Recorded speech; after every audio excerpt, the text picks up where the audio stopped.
স্বামীর দুঃখজনক অতীত শুনে ভারী হয়ে গেল তরীর মন।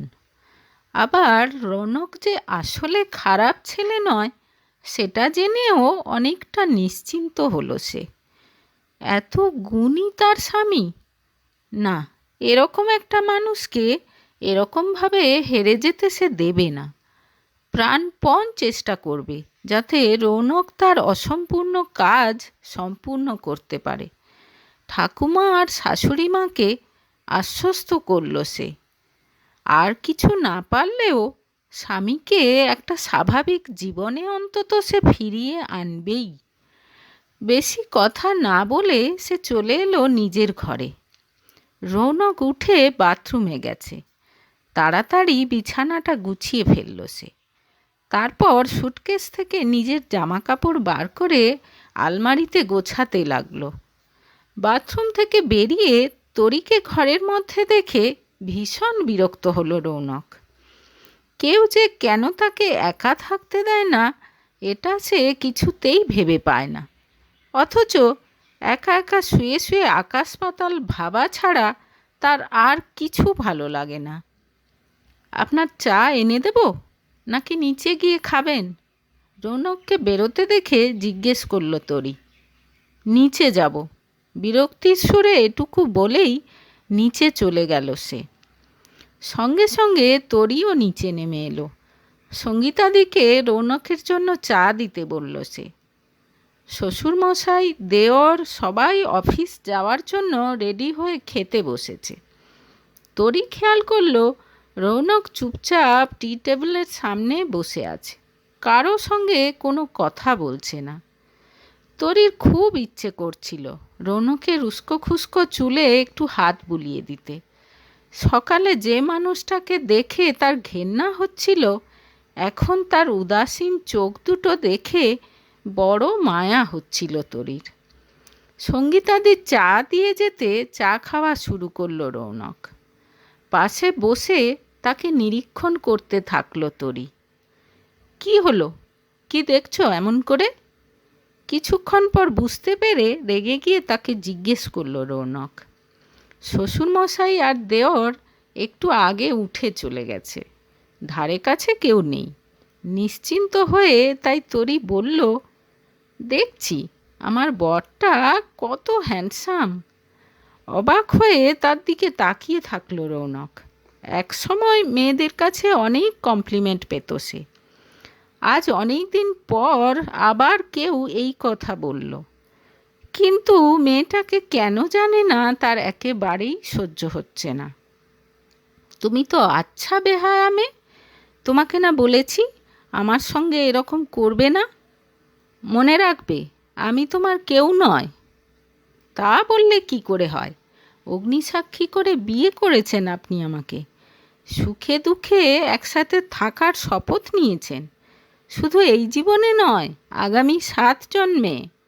এই থামো তো, তোমার মতো স্বার্থপর লোকের মুখে এইসব কথা মানায় না। ঝাঁঝিয়ে ওঠে রৌনক।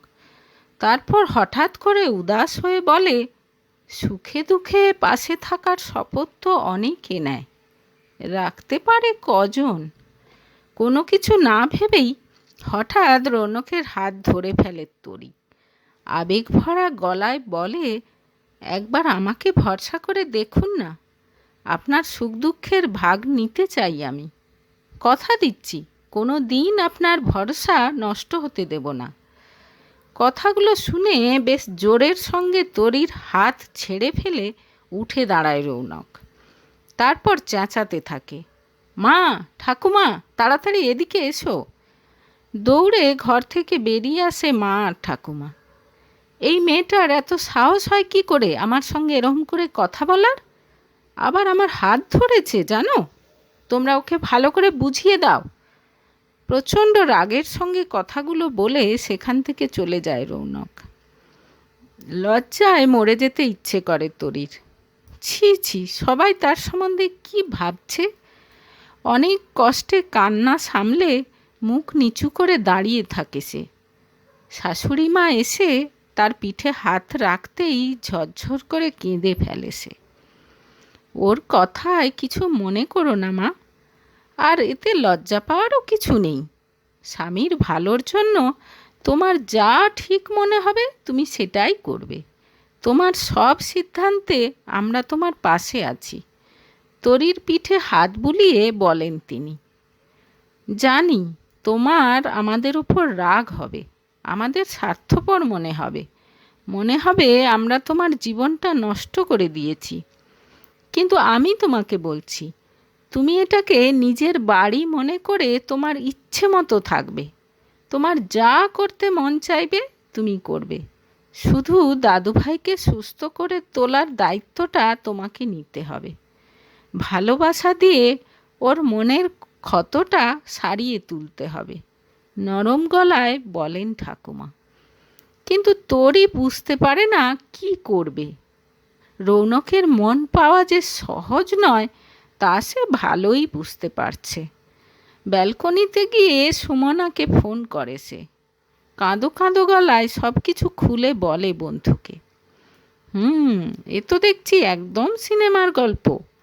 দেখলি, আমি তোকে বলেছিলাম না কিছু একটা ব্যাপার আছে। তবে চিন্তা করিস না, আমাকে একটু ভাবতে দে, আমি তোকে বলে দেব কিভাবে কি করবি। এখন বিয়ে যখন হয়ে গেছে তোকে তো ওকে নিয়েই চলতে হবে। আর যাই হোক, মানুষটা তো খারাপ নয়। বন্ধুকে আশ্বস্ত করার চেষ্টা করে সুমনা। ফোন রেখে মনে মনে একটা প্ল্যান করলো তরি।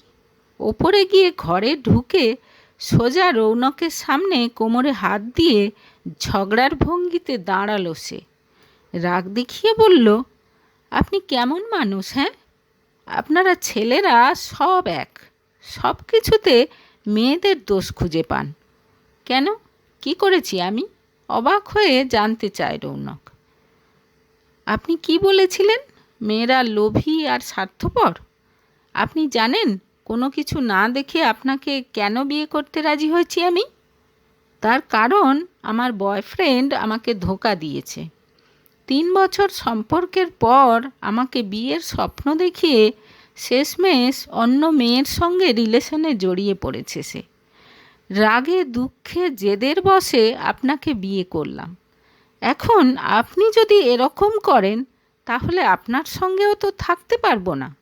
আর যেই আমি আপনাকে ছেড়ে চলে যাব তখন আবার সবাই আমাকেই স্বার্থপর বলবে। আমি মানছি কিছু কিছু মেয়ে স্বার্থপর হয়, কিন্তু ছেলেরাই বা কম কিসে?